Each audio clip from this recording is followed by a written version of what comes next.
Привіт, мої любі, мої хороші! З вами Наталка Машіка на каналі Файна Кухня. Сьогодні пропоную приготувати неймовірно смачний та дуже ароматний хліб-плескач. Плескач, тому що він плескатої форми. Надзвичайно смачний з чесниковим маслом та сиром. Зацікавило? Залишайтеся зі мною.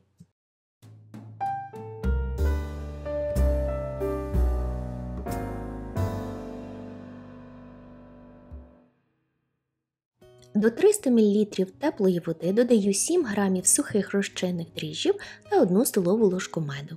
Все добре перемішаю та залишу при кімнатній температурі на 10-15 хвилин, щоб дріжджі стали активними. Якщо у вас дріжджі свіжі пресовані, додайте 21 г. Пройшло 15 хвилин, дріжджі стали активними. Час замішувати тісто. Можна зробити руками або за допомогою міксеру. В чашу міксеру я налила дріжджову суміш, додаю 2 столові ложки оливкової олії, 500 г пшеничного борошна для хліба та 10 г солі. Буду перемішувати за допомогою насадки гак на швидкості 2 із 10 можливих, щоб інгредієнти між собою поєдналися і не залишилося сухого борошна. Як тільки це сталося, швидкість збільшую до 4 із 10 можливих і продовжую заміс 8 хвилин. Якщо руками, приблизно 15-17 хвилин, залежить від швидкості ваших рук. Повинно вийти гарне, м'якеньке, гладеньке, еластичне тісто. Приблизно ось таке. До речі, друзі, я проживаю в місті Торонто. А ви з якого міста чи країни? Напишіть в коментарях під відео, буде цікаво прочитати, звідки моя аудиторія. Миску та руки необхідно змастити рослинною олією.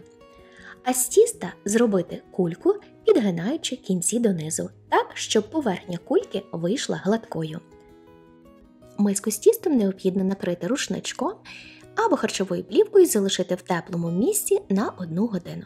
Щоб воно збільшилося в об'ємі хоча б 2 рази. І невеличкий лайфхак. Щоб воно не прилипло до харчової плівки, змащуємо рослинною олією ось так. Накриваємо харчовою плівкою, чи в моєму випадку чиста шапочка для душу, і нічого не прилипне. Поки піднімається тісто, беремо 40 г м'якого вершкового масла і додаємо до нього 2 зубки чеснику, пропущені через прес. І для того, щоб наш плескач був дуже ароматним, необхідно додати і якісь трави. В моєму випадку це буде 1 чайна ложка чабрецю. Чабрець – це традиційна спеція для української кухні. Але можна додати і базилік, орегано, кріп, петрушку, що вам подобається. Все перемішую.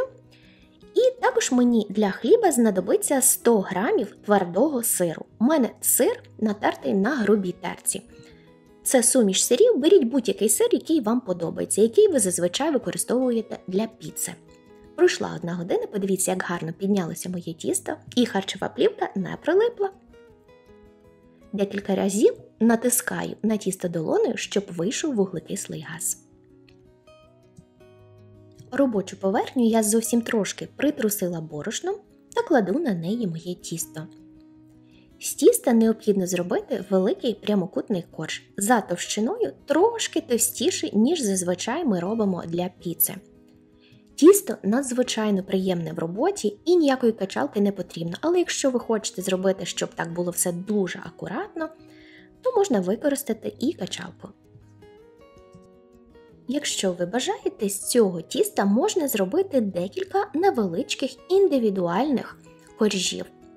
Або зробити 1 великий корж, як роблю це я. Тепер мені знадобиться велике деко, яке я накрила пергаментним папером. Тісто необхідно перекласти на деко. Розправити добре краї і тепер залишилося змастити вершковим маслом всю поверхню тіста та посипати сиром. Деко з тістом необхідно накрити харчовою плівкою і залишити при кімнатній температурі на 20 хвилин. І зразу ж включити духову шафу і нагрівати до температури 180 градусів по Цельсію або 355 по Фаренгейту. Пройшло 20 хвилин. Подивіться, друзі, моє тісто трошки збільшилося в об'ємі, це дуже добре. Тепер буду його випікати при температурі 180 градусів по Цельсію або 355 по Фаренгейту приблизно 25-30 хвилин. Все залежить від вашої духової шафи. Пройшло 28 хвилин і мій плескач готовий. Подивіться, який гарненький. Перекладаю його на дошку і, звичайно, як будь-яку піцу або фокаччо, подаємо його гарячим.